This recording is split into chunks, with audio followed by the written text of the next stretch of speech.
Hello, everyone. Welcome back to another Game Ball podcast stream. I'm your host, Mark, and this is the news hour for October 4th. We made it to October, so only a few more months left in this 2024 video game calendar. I did a quick rundown and of games that I'm anticipating playing by the end of the year. I think I'll be up to 13. Games that I played, maybe not finished, but have played. So, always surprising. And most of them are on Game Pass, so I don't know if I spent as much money as usual this year. Yeah, so we're almost there. We got a bunch of stuff coming out that hopefully going to be playing and streaming for you guys. For those of you watching on YouTube and Twitter, I do apologize if the green screen looks a little weird here. Hopefully it won't be as noticeable when I'm smaller down in the left-hand corner. But all of you for the audio podcast, I look perfectly fine. Just imagine me as I normally look. Well, first off, just get into what I've been playing. So on Saturday, I loaded up the Metaphor Refantazo. I'm probably mispronouncing that wrong, but I'll get it at some point. Demo. And yeah, so far I really enjoy it. It's got a lot of Persona, but a little bit of Tales in it, in terms of how you get into... it's sort of a mix of how you get into the battle with Fantasio. Thank you, Night Duck, for being my pronunciation guide on these podcasts.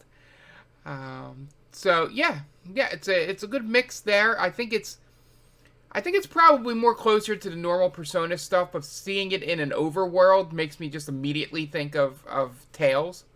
But either way, yeah, the gameplay's fine. We're going to be, if you're watching this live, Saturday, we're going to be playing at least 3 to 4 hours of it. Last time I was a little worn out, and the game started real slow, so I became like, no way I was going to be entertaining for you guys. So I just cut it at a good cut point at about an hour and a half, but I think we should be able to get through all of it, or the majority of it, on Saturday here.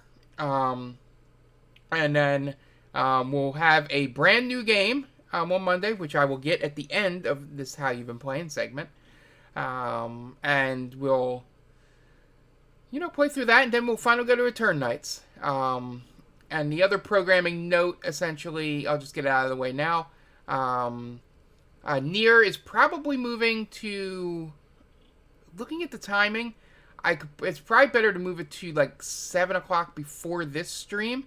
Tonight, I just didn't get home until about 9 o'clock from personal life stuff. And that is why this stream is starting relatively late for those of you watching live. So, yeah.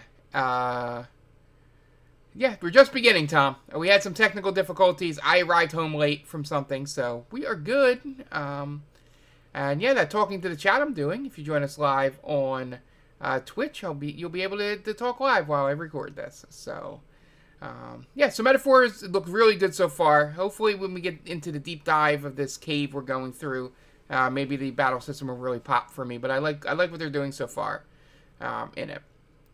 And then we finished Donkey Kong Country. As I suspected, it was like a 20-minute stream. I actually could have had it done in about 8 minutes. On like the first or second run, I got to the last hops and I got hit. Like literally, I think it was the last hop before he would have landed and I could have jumped on his head. So we finished that off. That added another game to our finished list. So overall, that game is a hell of a lot of fun. I don't know, well, when I announce the game shortly, I don't know how much it's me going through this platformer stuff that's making it slightly easier for me than years past, or if these are like different kinds of platformers than the Marios and the Sonics that I played a lot of. So yeah, we'll see how we're going. So so Donkey Kong Country, probably one of the of this era. Super Nintendo probably it's one of the best games I played and finished for it.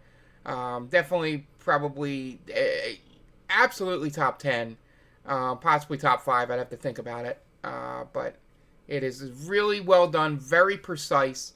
I literally had to do, as I jokingly said to Night Duck during one of the streams, I was like literally learning the levels like a speedrunner, but I finished them without the speed.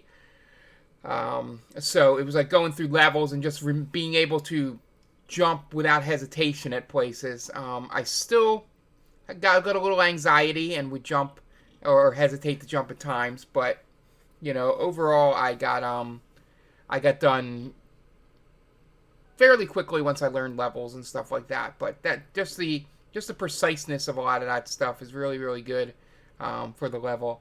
Yeah, I'm learning a different genre of game. Still dog shit at it, but I'm figuring it out, which is great. What part of this endurance run thing is forcing me to play at least 1 hour of games that hopefully I can get better at.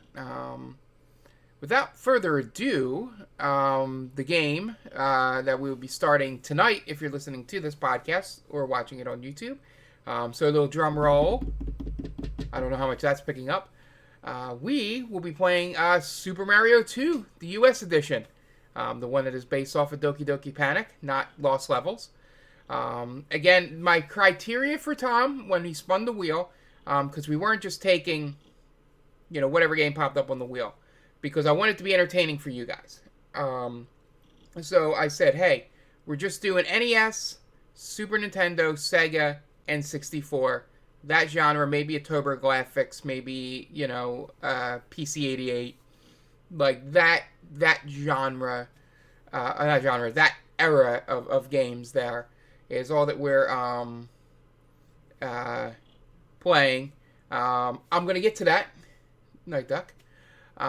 So my criteria was, because I believe we have played this for Retro Roulette, is I wanted a game that I had not beaten yet, and it could not be a sports game, a racing game, or an RPG. Yeah. Basically, it's just the wheel. If Tom has it, I think he only has one that I know of. I think it's a Castlevania game that we played for it, which would have counted if it would have came up on the wheel for that, because I have not beaten that game, and it is not an RPG.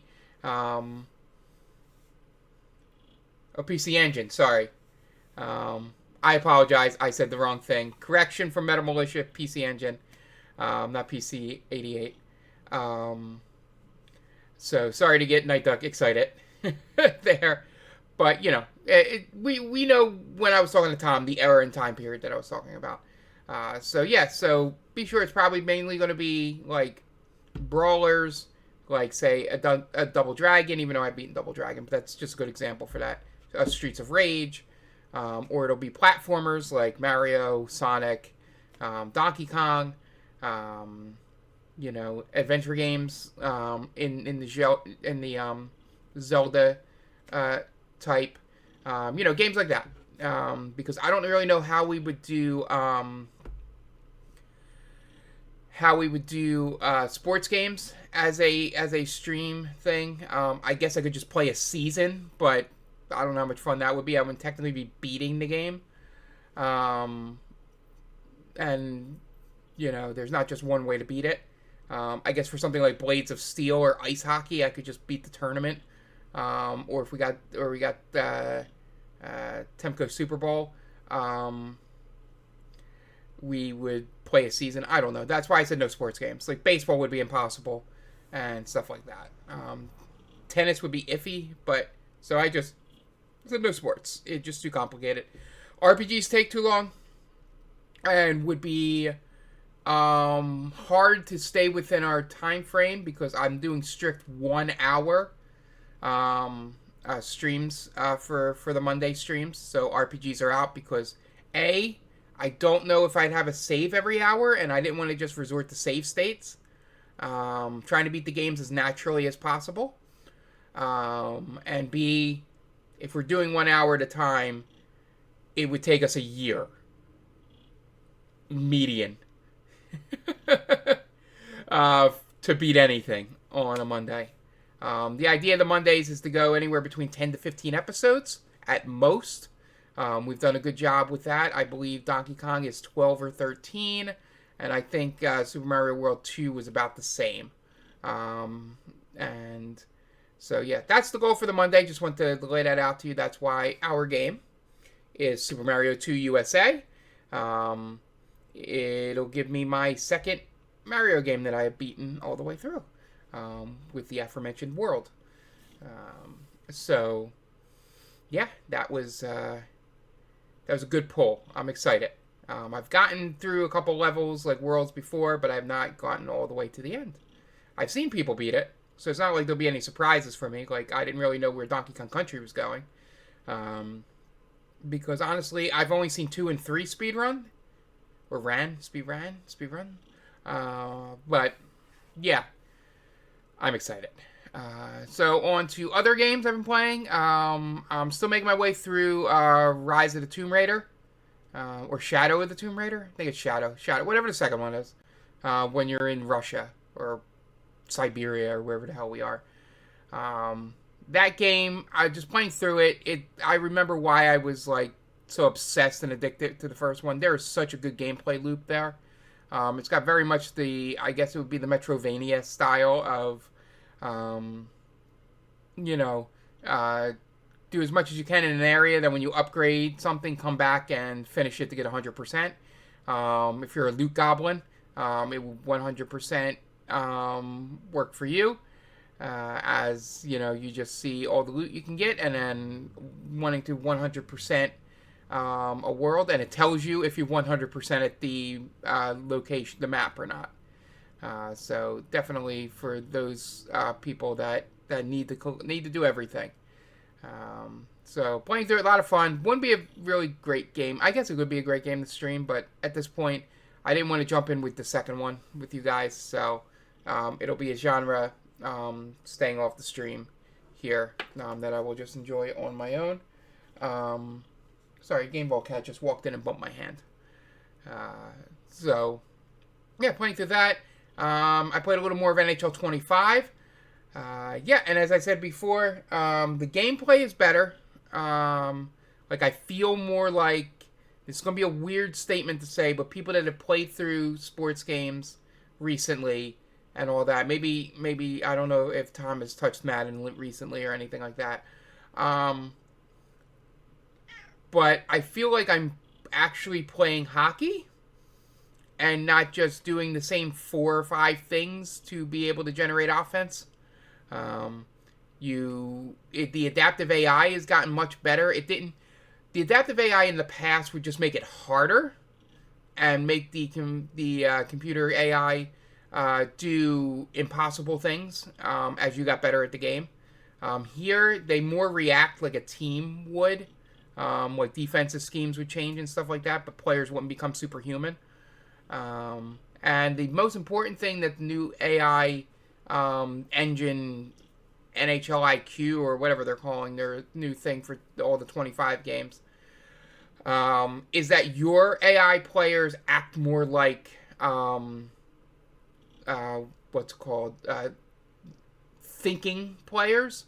Like, I think I mentioned to you before, like, they put themselves in position for, like, one-timers or to receive a pass when you're behind the net. Like, they set themselves up instead of just doing the generic, just standing straight forward with their stick out. And then only animating when they get the puck. The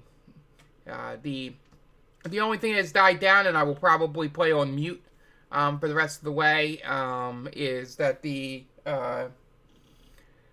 announcers kind of get a little generic. I scored like an overtime goal and there was like zero emotion in it, and that always pisses me off. Like even if it's the same thing where, sorry, she's going after a wire and I gotta get it packed away. Yeah, even if it's just the same, like, and he scores, just that, just more volume on the voice would satisfy me for, that. But it's just still the same monotone. It's like, and scores, and so team wins. Like, very, very basic. But anyway, I think I'm going to enjoy this one.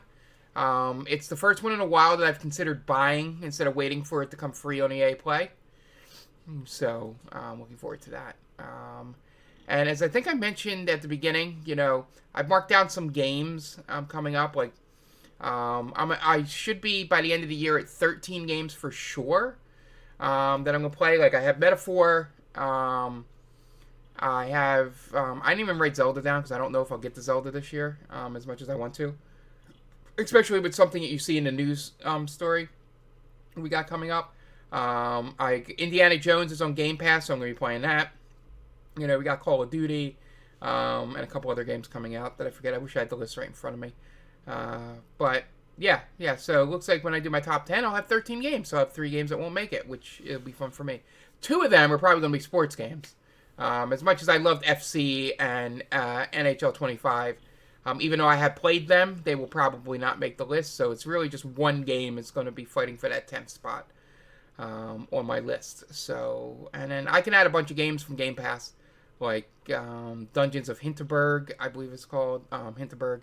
I might play Flintlock, things like that I didn't say I was going to play on my list. But, yeah. So your top 10 is going to be an Organization 13. Yeah, I'm slowly but surely getting into Kingdom Hearts. That's what I came here to confess. Night Duck. I'm slowly getting into Kingdom Hearts now. I feel like that's a game that's long gone for me in terms of getting into. But anyway, yeah. So looks like I'm probably may stream some of those games. I may not. I'm not sure. But yeah. Especially when I get some days off, I'm gonna have like 4 days off before I go to Comic-Con in 2 weeks. So maybe I'll just stream every like afternoon, just randomly for you guys, and just play through a couple games that may just be Game Pass games, and maybe we'll see if any of them work as doing a stream for. So, but yeah, and that's probably where I'll do some catch up of Nier as well. So. Yeah. Anyway, that's what I've been playing. Hopefully this fills up with more games as we get closer to the end of the year. And before we get to news, as always, I will do this every week up until November. We at the Game Vault Podcast are in our ninth year of doing Extra Life, which is a gaming marathon that raises money for the Children's Miracle Network. And we have partnered with the local Children's Miracle Network hospital in our area, which is the Children's Hospital of Philadelphia, or CHOP, as it is known locally. And we've been doing this, like I said, 9 years. We've gotten over $1,000, close to $2,000 sometimes, over the last few years. Here, I set the goal at $750 just because, as I'm about to announce, schedule is weird. So I don't know if we'll make it, but I feel like, especially when we figure out the time that a group of us will be together, especially Roxy will be on, that we should be able to at least get over that 750. But I didn't want to be too ambitious about it. I think once we get back to being able to have a set date, which might be years from now, maybe we'll be a little more aggressive with it. But I'm sticking with 750. I think we should be good with there. So again, the site is live. It is tinyurl.com/extralifeyear9, the number 9. And I'll get you to our donation page and all that. But the schedule is, I am going to be streaming about 12 to 18 hours on November 2nd during game day for Extra Life when everyone else is streaming. Just to see if maybe we can get some non-community members coming in to check out what we're doing, and maybe, increase the channel visibility a little bit more. Maybe get some people to donate that like what I'm doing or what we're doing, depending on if I'm playing games with others. So yeah, I always wanted to stream on game day, but in recent years, Dan and Roxy, their anniversary usually falls on the weekend of Extra Life Game Day. So we have not been able to do it. And also, when we were doing 24-hour streams, it's also when daylight savings ends in the United States. So it adds an extra hour if we were doing 24 hours. So, that's why we avoided it in the past. But, yeah, this year we're back on it. I'm only going to do 12 to 18. Tentatively scheduled to start at 9 a.m. The only way that changes, I don't think it would. I think I start my second job the week after. And it would affect the other streams going forward. But yeah, if I do have to go do the clock for the basketball teams at Camden County College, go Cougars. The stream would start a little later, and then we'll only go 12 hours. But I'm thinking 18, or at least 15. Think I could do 9 a.m. to midnight. We'll see how I'm feeling at midnight if we go to 3 a.m. But definitely not 24. The only reason I set the limit at 18 for me is because that's about where my energy would die off when we were trying to do 24 hours. At about 3 a.m. Would be when I would be, or I'm sorry, at 3 a.m. 18 hours. So, it would be, it's a good time for me. But if you can't join us on the 2nd, for any reason, archives will be there. I'll try to get it up on YouTube, sort of in 2 videos. But then we are going to be having a stream the next 3 Saturdays. So that's the 9th, the 16th, and the 23rd of November. Who is hosting those days? Still up in the air. I think... yeah. Just like the Maroon 5 song. I know Tom wants to be hosting one. I know Jonathan wants to do some things. So whether that's me and him jump together on the stream, or the 3 of us go to Tom's, or so whatever combination of something.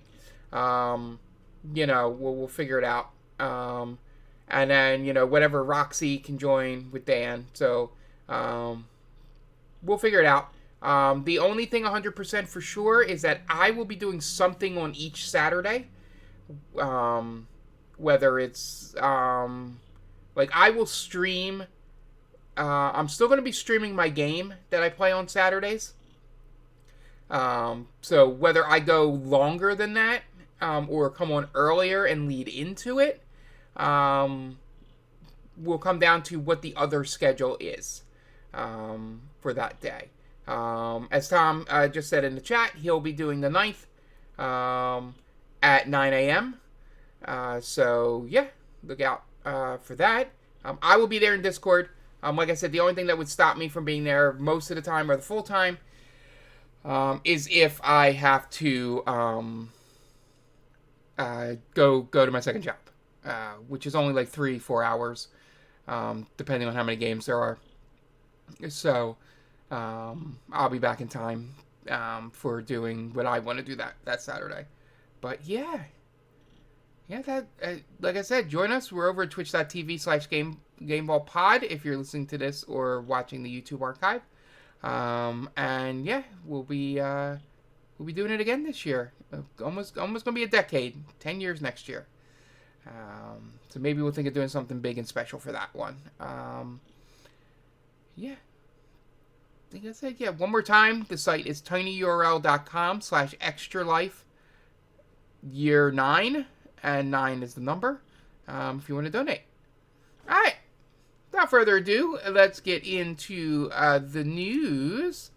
And today, just saw this news here. It looks like another Switch emulator, I believe that'd be Ryujinx, or Ryujinx, ceases development after it's pressured by Nintendo. Anything can change.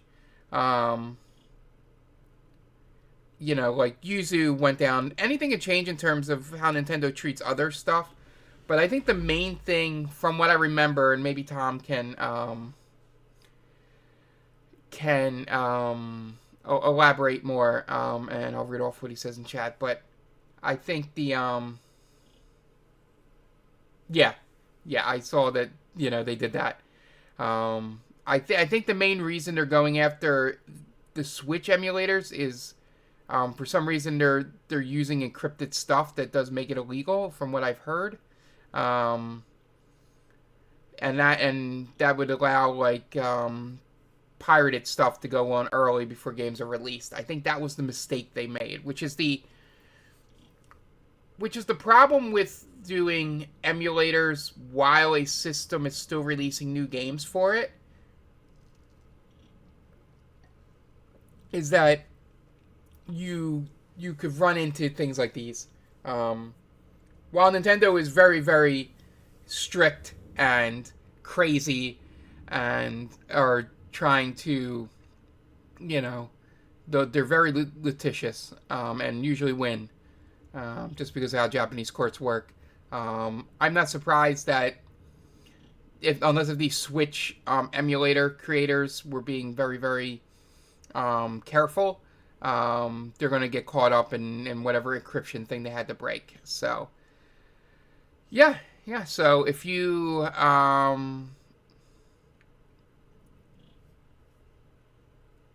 yeah, I mean, as Night Duck said, they don't have to have a justification. They can threaten anything, and whether or not they'd win in court. But most of the time, when Nintendo comes after something, they know they'll win in court, or at least they know they would win in a Japanese court.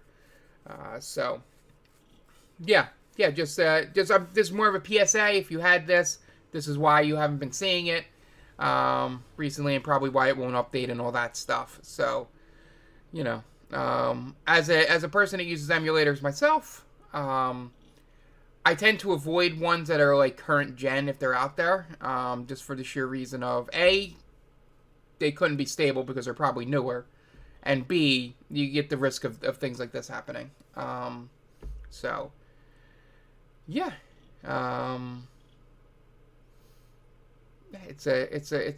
Nintendo must have needed to get their they got bored or something between this and Pal World. Right, next up, in shocker of all shockers, Yoshi P thinks Final Fantasy IX Remake would take more than one game. I don't know why they thought it would be one game. The game is just as long as 7, from what I remember. So, I was already assuming it was 2 games at least. So, yeah, just really strange. Yeah, and going back to the Yuzu Ryujinx stuff, is they could play Dread at 60 frames per second, which the Switch could not, and they did it the day the game came out, which is the risk you run, for that stuff. If whatever they did wasn't, like, legit, then, then, you could have problems. But, again, I am for the creators of those emulators. It's just a very risky, in my opinion, risky endeavor to be streaming games that are having, or systems that are having an actual physical release of games, because companies are going to be more wary and want to make money, so. But back to Final Fantasy IX. I was assuming 2 to 3 games immediately. Yeah, exactly, because Wii U's out of production. That's essentially why. I mean, they may go after it. Maybe they're just going down from the top, but, I hate to keep going back to that last story. But yeah, that's the thing, is that the difference between the emulators that Nintendo has not gone after yet and the ones they went after is the ones they went after are currently releasing games. Now, I could see a reason that if the Wii U emulator came out while the Wii U was out. Um, they would ignore it because nobody was, like, that system was dead in the water. So it's like, fine, whatever. You know, we're going to bring these over to the better system eventually when we move up. Except for Wind Waker. But anyway, on to this. I am a huge Final Fantasy IX fan. It is in my top 5 of Final Fantasies that I have completed, which for those of you that don't know, may be new to the channel. I have completed 6 through 16. So, yeah, 9 would have to be a trilogy, for sure. I was expecting 2 to 3 discs, at least. It's the same length as 7. 8 might actually be longer, just because it has more ridiculous set pieces to it than the other games. And it's much more modern. That I feel like it would take longer just to develop. Even if it's just 3 discs or 3 games, it would take so much longer because of some stupid things that are in 8. Yeah, so... Yeah, I like I said, it's my top 5. I've beaten every Final Fantasy from 6 through 16. The only one will exclude the 11 and 14. I have played 14, have not played 11. Obviously, they're the MMO ones.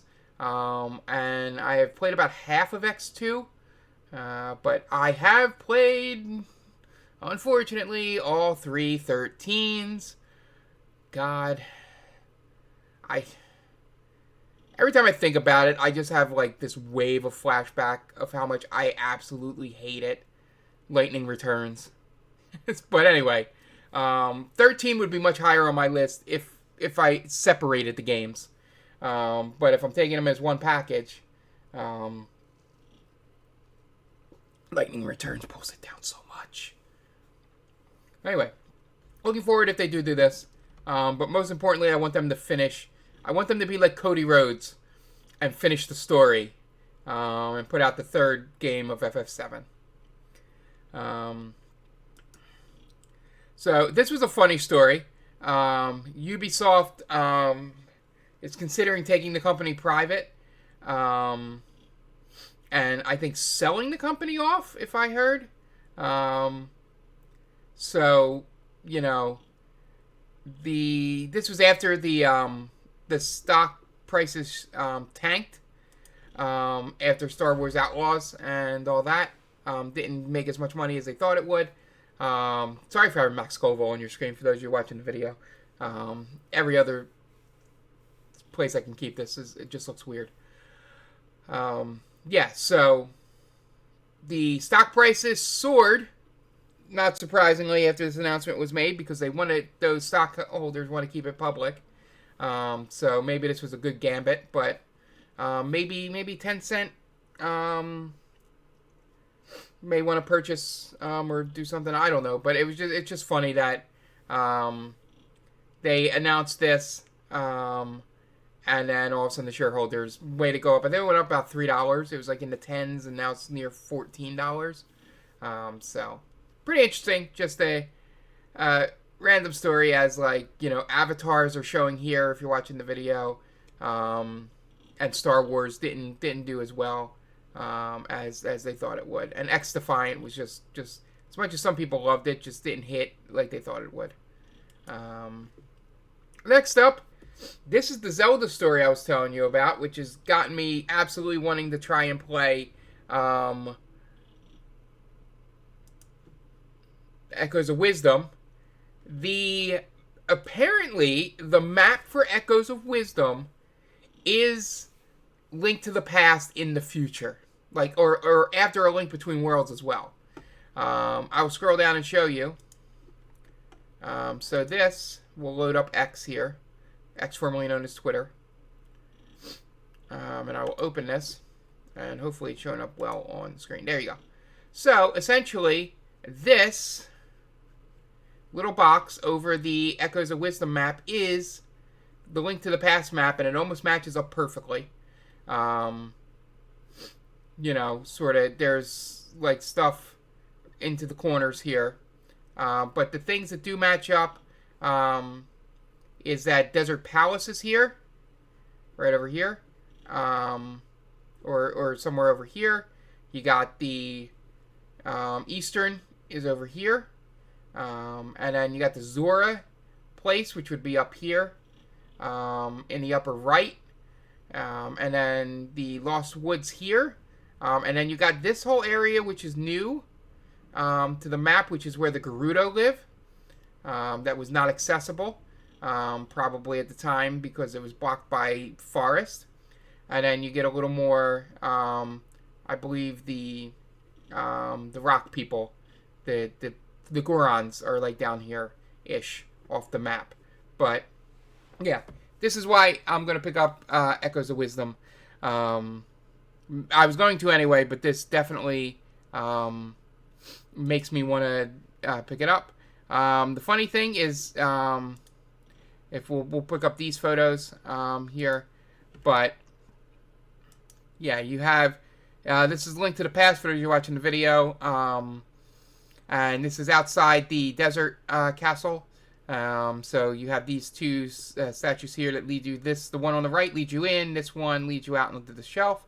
And then if I go to the next photo here, this is from Echoes of Wisdom, and you can see sort of the destroyed remnants here of those two things.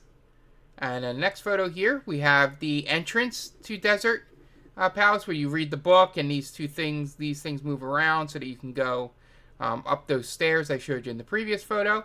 And then in Echoes of Wisdom, you have this broken down platform here that is exactly shaped like that one, and the things I did show you were just north of here. So,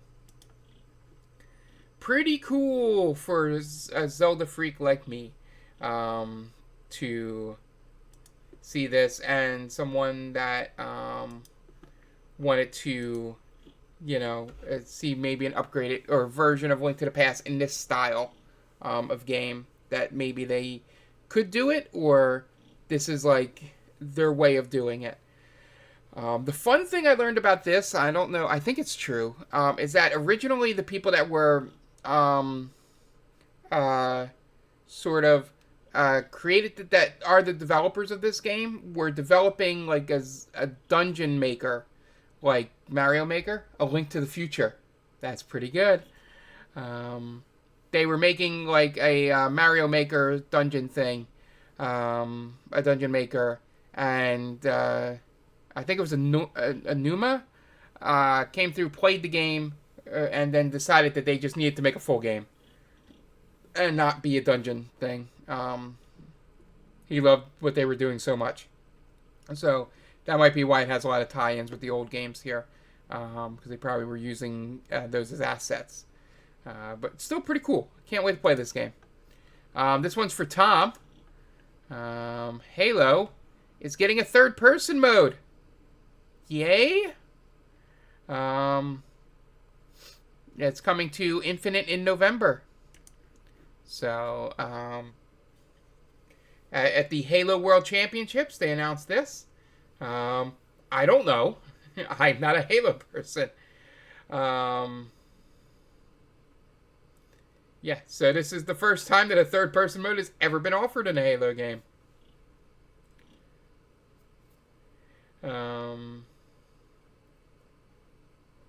Yeah, and I guess you can switch, or it's for multiple. I don't know what they're doing here. Like that sentence, modes can be switched for individual players or all players between first and third person perspective when desired. It's currently unclear if it'll be available in campaign mode or restricted to multiplayer. So very much. When I read this story, as Tom said in the chat, but that makes sense. Maybe that's why they're doing it. I don't know. Maybe nobody's talking about Infinite, so they needed something to hype up whatever they were doing on there. But as Tom said in the chat, I immediately thought of the, I think it's the Ryan Reynolds gif of he takes the mask off in the hospital and goes, "But why?" Yeah, this is confounding to me. But yeah, I threw it out to, yeah. And there goes, Tom says they want to try and make it more like Fortnite, which makes sense. Fortnite's biggest game in the world. Or at least, I know there's probably other bigger games on PC maybe, but yeah, they want to try and get into that arena there. But yeah, and when I saw the story, I'm like, I'm going to put it on the news hour, and I'm going to throw it out there. Hopefully Tom and Night Duck are here, and can have a good reaction, and I got the reaction that I wanted out of it. So yeah, it'd be interesting to see how much further they invest in this. So no surprise here for this one. Square wants to release FF16 on Xbox. They are already putting it on PC. And Yoshi P says that they're looking forward to an Xbox version. And they do want to release it on Xbox, but they do not have a date yet. In this era of games, I think Final Fantasy's exclusivity on Sony for their main numbered titles, I think maybe all of it is... Yeah, they're exclusive, right? For some reason I thought something... Oh, no, 13 came out on Xbox. Right? Tom can correct me. But, yeah, I think in this era, the thing that hurts mainline Final Fantasies the most is... sales-wise, is that they are limited to Sony. I think they would get close to the numbers they project. They would never hit them because they're fucking crazy numbers. At 13 and 15. So it always confused me, when they want to hit these great numbers and then they limit where it comes out. So hopefully Final Fantasy and Square stuff going forward will be multi-platform and all that. I think it will be, from what I remember of the Sony stuff at TGS. But yeah, so for those of you that have an Xbox out there and been wanting to play Final Fantasy 16, and don't have a PC that can run it, it may be coming. So you don't have to spend money on a better PC or a PS5 just yet. All right, next up, one of the funnier mods that I've seen is in God of War Ragnarok. The Please Shut Up mod turns off all companion puzzle hints. Yes, it is annoying, but every so often I appreciate it when they would point something out to me like this. Like going, hey, have you looked here? Or whatever they did. I forget. I haven't played Ragnarok in over a year or more. So, yeah, this is pretty funny. I just love that they named it Please Shut Up. Because between this and Horizon Forbidden West, the idea of, puzzle hints was too overbearing. So this is pretty funny. I just pulled it mainly for the headline here. But, yeah, it's only available for the PC version. So if you still play this on PlayStation, the boy, and other companions, because I don't want to spoil it, will still give you hints on things. Next up, we have something that's really annoying. So, what it looks like Sony is doing now with their home screen is they are going to have ads in the background. Instead of, like, when you normally were on top of a game, it would just show game art and just your trophy stuff and all that. This thing that they released on the 30th now has ads, like this one for Space Marine 2 YouTube video, it looks like, or some kind of video talking about the game, and you can't get rid of it, or at least back then. So a day later they reverted, so that's probably why you haven't seen it if you looked at your stuff lately. But they called it a technical error, but I think it was because nobody really liked what was going on. So they want to yeah, they want to sort of.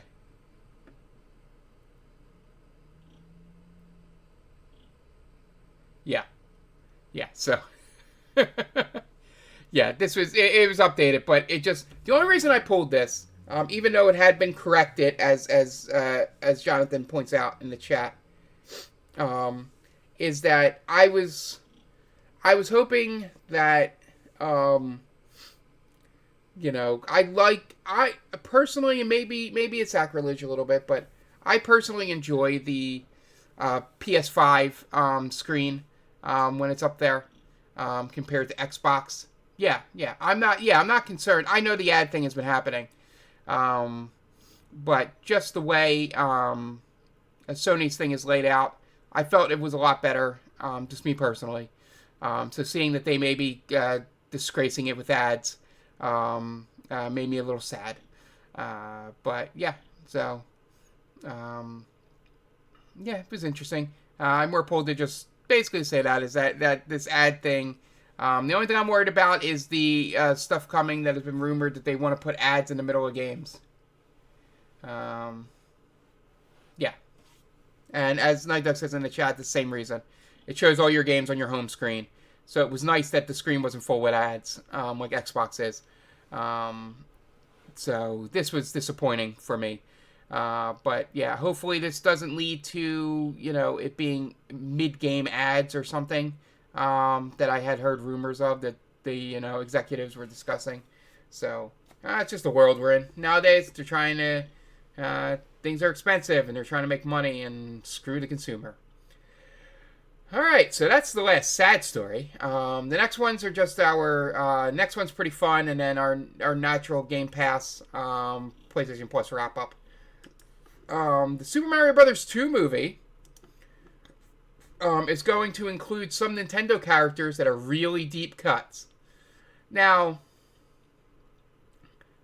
I partially brought this up because I disagree with one of the two question marks in the subhead here.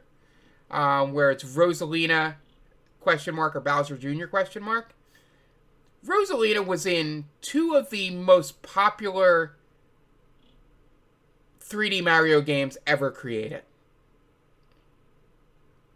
In Galaxy and Galaxy 2. She is not a deep cut. Bowser Jr., maybe. Because, but he's been in a lot of games. Like, I don't know. Deep cuts, I'm thinking, are, and we'll get to see these people, are like Wart from American. Yeah, she's been part of the party games. She's not a deep cut. Wart from Super Mario Brothers 2 USA is one. Maybe the Koopa Kids in 3 that were named after all the painters and stuff like that. That would be a deep cut. Compared to these two, because these two have been in everything, sports games, and Mario Karts and stuff. What else from Nintendo? Ice Climbers, maybe they show up. Kid Icarus? Yeah, like those would be what I would say deep cuts are. So. And I love how I just got to this sentence in the story. This last thing right before the video here says, but who? As you'd expect, Nintendo fans are always speculating about all of the characters would fit the deep cut bill, ranging from more well-known picks such as Bowser Jr. and Rosalina to Tatanga and Toadette. Being a well-known it eliminates you from being a deep cut. Just my opinion. But I feel like it would be some 2 USA guys, maybe some random enemies or bosses from like maybe Odyssey that you haven't seen in things, or even going back to like any of the enemies in World that only show up in World. Maybe Geno. Just any of the Paper Mario stuff. If we're just doing Marios, like they have a whole list of things that are deep cuts that are not these two, or even those four. So, yeah. I'm trying to think of other deep cuts. Like we said, Ice Climbers, Kid Icarus. Yeah, I don't know. There are a few. I don't know if the Paperboy would count as or Little Mac would count as deep cuts that would make a movie like this. But I would love if this is all leading to some kind of Super Smash Brothers movie where they're all in there. Maybe all the Donkey Kongs were in there from what I remember. But yeah, it'll be interesting. I mean, this movie is going to be a kid's movie, just like the first one was. So don't expect it to be some transformative piece of art. It's meant for your kids, and not 40-year-olds. But it'll be interesting to see who they bring in for it. I mean, any character from World would essentially be a deep cut to a kid. So, but Rosalind and Bowser Jr., as Night Duck pointed out, are in all the party games as well as all the sports games. So they are not deep cuts. All right, so our final two stories. So Game Pass Wave 1 for October. We have MLB The Show. If you haven't already picked that up, that is for Game Pass Standard. Open Roads for console and standard. Like, this is going to be weird seeing this part. Sifu, if you have Ultimate, PC Game Pass, or Standard. Mad Streets, same three. And Inscription. So of these games, I would highly recommend, if you have Ultimate Game Pass, or even, I guess, Standard, if you have any way of getting these games, and you have not heard about or know the story of Inscription, I would highly, highly recommend you getting Inscription. It was my game of the year it came out. The game is incredible and very addicting. Go in without reading up on anything if you can. If you've been able to avoid it, please, please, please, please, please, go ahead and do it. Because it is very fun. And if you are not spoiled, it is amazing. So, if you are in chat and you haven't seen these games or seen where they've gone, play it and then report back to me on it. But yeah, I am excited to play Sifu. It was very, very interesting. The videos I've seen on it, but I don't know if I'll like it or not, but I'll try it out. And finally, PlayStation Plus. So, scrolling here, they're not going to... Why did I do this? The last list was so great. Alright.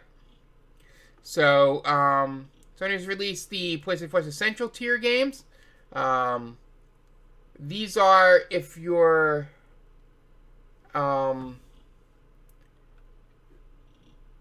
I think the lowest level, I think it's Essential. I think it's Essential, Extra, and Premium. So you can get Dead Space, the remake, WWE 2K24, which if this is for the lower level, I am excited about getting. But the one I'm most excited about getting, and might end up as a stream game, because I do not know, I know there's a twist, but I don't know what the twist is. But Doki Doki Literature Club Plus. Might end up being a stream game. Maybe it'll be an extra live stream game. But I will definitely be picking those up. And the people that have extra or premium, I forget which one, are getting Last of Us Part 1. And it shot the sales up like 2,000% or something. Like, or 200% or something. It's ridiculous. So, yeah. The Plus is trying its best with these new tiers. Just because what they need to do is, Game Pass might have done an unforced error with the confusing tiers they have now. And if Plus starts making theirs more attractive, maybe it'll siphon off some people that have both. But yeah, this is that have an Xbox and PlayStation and can only afford one of the higher tiers on one or the other. But yeah, so that's everything. Back to full camera here. Oh, I rolled up my sleeve a little bit. It's getting a little sweaty in here. Yeah, I normally have a fan like over in this direction here. But the way the green screen's been acting up, I didn't want it to like be waving the green screen. So I have been sitting here, a little bit sweaty in a corner, surrounded by this computer running like 90 degrees. So thank you guys for joining me. As I said, schedule update. We will be streaming Metaphor. Tomorrow we'll be finishing the rest of the demo. So if you are interested in Metaphor Fantasio, we will be doing that tomorrow. If you're watching this live, if you're watching on YouTube, it is in the archive on the Twitch if you want to watch it. We're going to try and finish the whole demo tomorrow, but we may need to go another week, and then we'll start at Turn Nights. Sunday no longer near,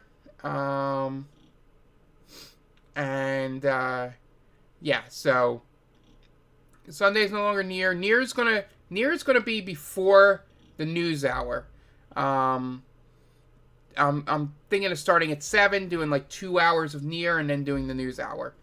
Just because Fridays I'm all ready. It's the weekend. I'm pumped. I got energy. Sunday was just really a bad mental day and exhaustion day that trying to stream late at night wasn't working. But I will try and play catch up during the Extra Life. We're gonna play a lot. We'll play some during the Extra Life, or even during my week off in 2 weeks. And on Monday we're gonna be starting Super Mario Brothers 2 US, and then we'll circle back around and do everything as we normally do. Always enjoy you having here. Please hit the subscribe button if you're watching on YouTube, or if you're currently live here on Twitch. And let your friends know. 5-star reviews are always great on your podcatcher of choice for the audio version, give it a like and all that on YouTube. So thank you guys for joining me. Thank you, Jonathan. Thank you, Tom. And thank you, everybody, for listening out there. It's fun as always. We'll see you next time. Bye!